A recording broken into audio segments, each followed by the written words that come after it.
Les explorateurs, c'est terrible ce qui leur est arrivé. Alors dans notre parashat Shlach Lecha, la Torah va nous raconter qu'avant de rentrer en Eretz Israël, Moshe Rabbeinu va décider d'envoyer des explorateurs afin d'explorer Eretz Israël avant que le peuple juif n'y pénètre. Maintenant vous savez qu'en réalité Akadosh Baruch Hu n'était pas d'accord qu'on envoie des explorateurs. Pourquoi? Akadosh Baruch Hu il avait ses raisons, c'est pas notre propos maintenant. Mais en tout cas, les 12 personnages qui vont arriver en Eretz Israël et qui vont explorer Eretz Israël ne vont pas avoir la même vision du pays. Deux grands personnages, à savoir Kalev et Yehoshua, eux, ne vont voir que le bien. Et ils vont rapporter des bons propos sur Eretz Israël. Ils vont dire au peuple, au Moshe Rabbeinu, que la terre c'est une bonne terre, etc. Seulement les 10 autres, d'accord, c'était 10 Réchaïm. Et au lieu de rapporter des bonnes choses, ils vont rapporter des mauvaises choses. Alors pourquoi ils ont fait ça? Nous vous invitons à lire la paracha, où là-bas tout est expliqué. Mais nous, on va se concentrer sur une chose. Quelle était la punition de ces explorateurs pour avoir déblatéré sur Eretz Israël, d'avoir mal parlé sur Eretz Israël? Vous savez ce qui leur est arrivé? Quelque chose de terrible. C'est que leur langue va se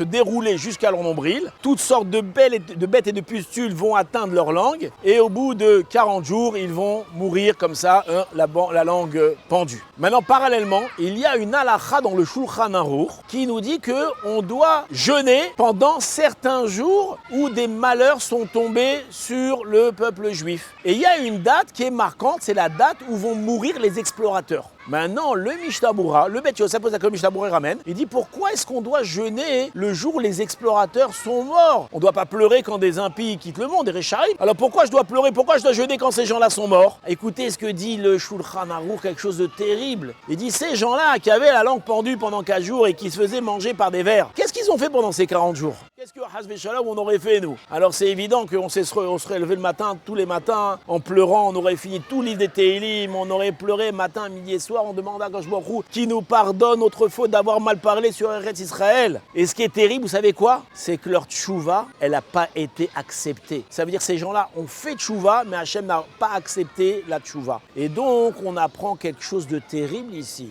C'est qu'il y a certaines fautes qu'on ne peut pas faire tchouva. C'est un sujet en soi qui est très complexe. Mais si on doit retenir un message pour nous, c'est que regardez, pour avoir parlé sur la terre d'Eretz Israël, la punition qu'ils ont reçue. Donc à plus forte raison, si Hasve Shalom, je commence à déblatérer sur mon prochain, sur des rabbanim, sur des talmidei chachamim, sur des gens bien, oh, combien est grave la punition. Et aussi, on a un autre message qu'on peut apprendre aussi, c'est que si on habite en Eretz Israël, même si on n'habite pas en Eretz Israël, il nous est interdit de mal parler sur cette terre-là. Cette terre-là, elle est sainte. Attention à nous, qu'on dise le moindre chose sur Eretz Israël, la terre sainte. Regardez ce qui est arrivé aux explorateurs. En tout cas, sous cette bonne parole encourageante, Shabbat Shalom.